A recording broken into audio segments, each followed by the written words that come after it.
नमस्कार, मी Shivani. Pune prime news मध्ये आपलं स्वागत. सिंधुदुर्गच्या अंबोली घाटात दरड कोसळली आहे. आज 6 जूनला सकाळी ही दरड कोसळली. दरड कोसळून बराच वेळ झाला असला तरी प्रशासनाकडून अजूनही दरड तेथून हटवण्यात आलेली नाहीये.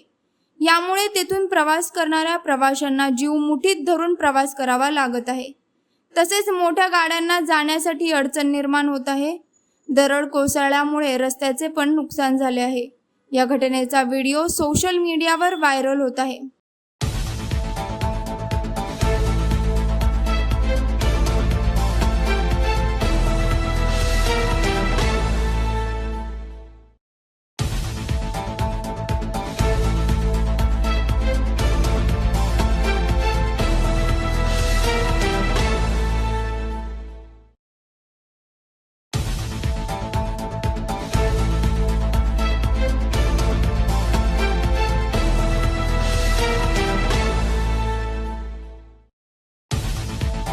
पाहत रहा पुणे प्राईम न्यूज. धन्यवाद.